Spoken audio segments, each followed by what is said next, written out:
দেখো এবার যে কোয়েরিটা করব সেই কোয়েরিটার নাম হচ্ছে ফাইন্ড আনম্যাচ কোয়েরি। আনম্যাচ মানে ম্যাচ করবে না এরকম কোনো ভ্যালু, ঠিক আছে। এক্ষেত্রে কিন্তু একটা টেবিলের ডেটা চেক করলে হবে না, দুটো টেবিলের সাথে কম্পেয়ার হবে, দুটো টেবিলের সাথে কম্পেয়ার হবে। এই টেবিলে যে ডেটাটা আছে তার কোনো একটা ফিল্ডের সাথে বি টেবিলের, এ আর বি সাপোজ দুটো টেবিলের নাম, এ টেবিলের কোনো একটা ফিল্ডের সাথে বি টেবিলের একটা ফিল্ডের আমি চেক করবো যে দুজনের মধ্যে কোন কোন ভ্যালুগুলো সেম আর কোন কোন নামগুলো ম্যাচ করছে না। সেম হলে তো আলাদা ব্যাপার, ম্যাচ করছে না যে ভ্যালুগুলো সেম সেগুলো দেখাবে না, যেগুলো ম্যাচ করবে না সেগুলোই আমাকে চেক করবে, যেটাকে আনম্যাচ বলা হচ্ছে। তো এই কোয়েরির সাহায্যে কী করতে পারি আমরা, আনম্যাচ ফিল্ড ভ্যালুকে বার করতে পারি। কোয়েরি উইজার্ডের মধ্যে থেকেই করব। প্রথমে ফার্স্ট টেবিল নেম নিব, দিয়ে নেক্সট করব, তারপরে সেকেন্ড টেবিল নেম, দুটো টেবিল নেম আমাকে সিলেক্ট করতে হবে, ঠিক আছে। তারপরে যে ফিল্ডটাকে চেক করবো দুটো টেবিল থেকে, সেই ফিল্ডের নাম দুটো টেবিল থেকে সিলেক্ট করে এইরকম একটা বাটন থাকবে যেখানে ক্লিক করতে হবে, ঠিক আছে। তাহলে এইগুলোকে আমরা করতে পারি, একবার দেখে নিই তাহলে বুঝতে পারবে। প্রথমে টেবিলটা খুলে দেখি, আমার স্টুডেন্ট ইনফরমেশন টেবিলে স্টুডেন্টের নাম দেখতে পাচ্ছি আমরা। আবার এইখানে একটা টেবিল আছে কি সেখানে প্রোডাক্ট টেবিল, প্রোডাক্ট টেবিলেও কিছু নাম আমরা এখানে পাচ্ছি না। আমি চাইছি প্রোডাক্ট টেবিলের নামে স্টুডেন্ট ইনফরমেশন টেবিলের কোন নামগুলো এইখানে ম্যাচ করছে না, এই দুটোর সাথে চেক করবো, ঠিক আছে। তাহলে আমি কি করব, একবার চেক করে দেখি, দুবার করব, একবার এর সাথে বি এর করবো, একবার বি এর সাথে এর করবো, ঠিক আছে। দুবার চেক করে তুমি দু রকম জিনিস বুঝতে পারবে, ঠিক আছে। তাহলে প্রথমেই আমরা ক্রিয়েটে যাব, দিয়ে কোয়েরি উইজার্ডে ক্লিক করলাম, কোয়েরি উইজার্ডের ভিতরে গিয়ে ফাইন্ড আনম্যাচ কোয়েরি ওকে করলাম। ফার্স্ট টেবিল নেম দিলাম স্টুডেন্ট ইনফো, নেক্সট করলাম। সেকেন্ড টেবিল নেম চুজ করলাম প্রোডাক্ট ইনফো, ঠিক আছে, নেক্সট করলাম। বা রেজাল্টের জন্য একটা টেবিল তৈরি করেছিলাম না, রেজাল্ট ডাটা বলে, রেজাল্টের সাথেও চেক করতে পারতাম যে কার কার রেজাল্ট ওখানে নাই, ম্যাচ করছে না, নামগুলো দেখে নিই আমি, ঠিক আছে, সেটাও কিন্তু চেক করতে পারতাম। তো দুটোই নিলাম। এবার বলছে এই টেবিল, এটা স্টুডেন্ট ইনফোর ফিল্ডের নাম, এটা প্রোডাক্ট ইনফোর ফিল্ড নেম। তাহলে কার সাথে কার চেক করব, আমি চাইছি স্টুডেন্ট এখান থেকে স্টুডেন্ট নেম, আর এখান থেকে সেলস পার্সনের নেম। এখান থেকে অন্য চুজ করতে পারো, কিন্তু আমি কি চাইছি সেলস পার্সন, কারণ ওদের নামই তো এখানে আছে, তাই না। দিয়ে এটাকে কোথায় ক্লিক করবো, এই আনম্যাচে ক্লিক করবো, এইখানে ক্লিক করব, ঠিক আছে। এইটা ক্লিক করে দিলাম, মানে এইটার সাথে এটার আনম্যাচ চেক করবে। এবার নেক্সট করে নিই। এবার স্টুডেন্ট ইনফো টেবিলের এর সাথে অ্যাডিশনাল কী কী দেখতে চাইছো, তুমি যদি এটাতে ক্লিক করো সিঙ্গেল সিঙ্গেল আসবে, আর এটাতে ক্লিক করে দিলে অল অ্যাট এ টাইম চলে আসবে, ঠিক আছে। তো আমি আবার ব্যাক করে নিলাম সবগুলোকে, অত দেখবো না কিছু, আমি single single registration number, course, student নেমটা তো চেক করবোই, বাবার নেমটাও চেক করবো, আর সাথে ওদের ফোন নাম্বারটাকেও চেক করবো। এই কটা জিনিস অ্যাডিশনাল থাকবে যে নামগুলো ম্যাচ করছে না। তাহলে নেক্সট করলাম, দিয়ে ফিনিশ করে দিই। তাহলে স্টুডেন্ট ইনফো টেবিলের এই যে নামগুলো দেখতে পাচ্ছ, মোটামুটি কতজন সবারের নামই তো দেখতে পাচ্ছি যে ম্যাচ করছে না এই প্রোডাক্ট টেবিলে, মানে প্রোডাক্ট টেবিলে এই নামগুলো নাই, বোঝা গেল। প্রোডাক্ট টেবিলে এই নামগুলো নাই। আমি মোটামুটি আমাদের 13টাই ছিল, 13টা নামের মধ্যে একজনের নামও এই টেবিলে নাই, প্রোডাক্ট টেবিলে, ঠিক আছে।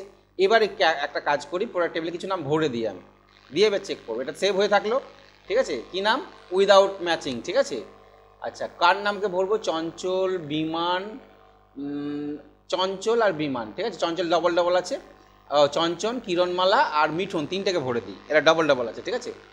তাহলে আমি এখান থেকে চঞ্চলকে কপি করে নিই, চঞ্চল রাস্তায় কপি করে নিলাম, কন্ট্রোল সি, প্রোডাক্ট টেবিলটাকে খুলি, প্রোডাক্ট টেবিল এখানে ধরে নাও চঞ্চল দাসের নামটা ভরে দিলাম, আর একটা এখানে গেলাম, এখান থেকে কিরণমালা, কিরণমালাটাকে কপি করে নিলাম, কপি, প্রোডাক্ট টেবিলে গিয়ে আবার ভরে দিলাম এখানে কিরণমালাকে। আবার আমি এখান থেকে হ্যাঁ একসাথে হবে হবে হবে, চঞ্চলকে ভরেছি, আর একটা ভরে দিই, মিঠুনকে ভরে দিই নাকি না, মিঠুন বললাম, ভরে দিই, এখানে কপি করি, মিঠুনকেও এখানে ঢুকিয়ে দিই প্রোডাক্টে, ঠিক আছে। আচ্ছা, কন্ট্রোল ভি, আর এগুলো লিখলাম না, কোনো অসুবিধা নেই। এবার এই যে কোয়েরিটা, যে কোয়েরিটা আমি সেভ করলাম, এইটাই মনে হয় নাম ম্যাচ। এবার না, এটা তো আলাদা নাকি, টোটাল পার্সেন্টেজ কোয়েরিটা এইখানে আছে উইদাউট ম্যাচিং। এবার দেখো স্টুডেন্ট ইনফরমেশান টেবিলের এই নামগুলো ম্যাচ করছে না, এই নামগুলো, বাকি সব নাম কিন্তু ম্যাচ করে আছে। আমাদের 13 জন ছিল, এখন কজনের নাম দেখাচ্ছে, 1 2 3 4 5 6, 1 2 3 4 5টা নাম দেখাচ্ছে, তাই না, 5 জন দেখাচ্ছে। অর্থাৎ 5 জনের নাম প্রোডাক্ট ইনফরমেশান টেবিলে ম্যাচ করছে না, বাকি সবার নাম কিন্তু ম্যাচ করে যাচ্ছে, ঠিক আছে? এটাই হচ্ছে আনম্যাচ। এবার তুমি যদি চাও যে প্রোডাক্ট ইনফরমেশান টেবিলে কাদের নামগুলো ওইখানে ম্যাচ করছে না এই টেবিলে, ঠিক আছে, তাহলে সেটা চেক করতে পারি উল্টো করে। তখন আমরা কি করব, কোয়েরি উইজার্ডে যাব, এইখানে আনম্যাচে ক্লিক করব। তাহলে প্রথমেই আমি প্রোডাক্ট ইনফরমেশান টেবিলটাকে কি করব, সিলেক্ট করব, নেক্সট করলাম, ঠিক আছে। তারপরে আমি নিলাম স্টুডেন্ট ইনফো, নেক্সট করলাম। তাহলে এখানকার সেলস পার্সনের সাথে এখানকার আমি স্টুডেন্ট নেম এই টেবিলের, ঠিক আছে। এবার আনম্যাচে ক্লিক করলাম, নেক্সট অ্যাডিশনাল ফিল্ডে আমি সবগুলোকে রেখে দিলাম, যা যা আছে সবগুলো রেখে দিই যদি রাখতে চাও, নেক্সট করে ফিনিশ করো। এবার দেখো এই যতগুলো নাম দেখতে পাচ্ছ প্রোডাক্ট ইনফরমেশান টেবিলে, এই নামগুলো একটাও ম্যাচ করছে না তোমার স্টুডেন্ট ইনফরমেশান টেবিলে, অর্থাৎ এই নামগুলো স্টুডেন্ট ইনফরমেশান টেবিলে নাই। বোঝা গেল? স্টুডেন্ট ইনফরমেশান টেবিলে আহসান আলী নেই, অমিতও নেই, কাজলও নেই, কাজল সাহা বলে কেউ নেই, এই নেম এইটাও নেই, এটাও নেই, এটাও নেই। বাকি যে আমি নামগুলো অ্যাড করলাম সেগুলো ছিল বলে এগুলো দেখাচ্ছে না, ম্যাচ করছে বলে, ঠিক আছে।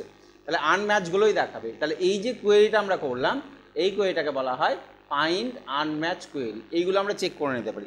দেখা গেল স্টুডেন্ট টেবিলের কিছু ইনফরমেশান নিয়ে তুমি একটা মার্কস টেবিল তৈরি করলে, দিয়ে কিছুদিন পর আবার নতুন টেবিলে স্টুডেন্ট ইনফরমেশান অ্যাড করলে, তাহলে নতুন কে অ্যাড হলো, আনম্যাচ কে হলো, খুঁজে বার করতে তো সমস্যা লাগবে।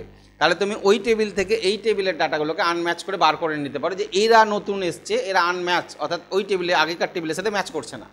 বোঝা গেলো তো? এই জিনিসটা আমরা এই কোয়েরির সাহায্যে করতে পারবো, আনম্যাচ কোয়েরি। তাহলে এই কোয়েরিটার নাম হচ্ছে ফাইন্ড আনম্যাচ কোয়েরি।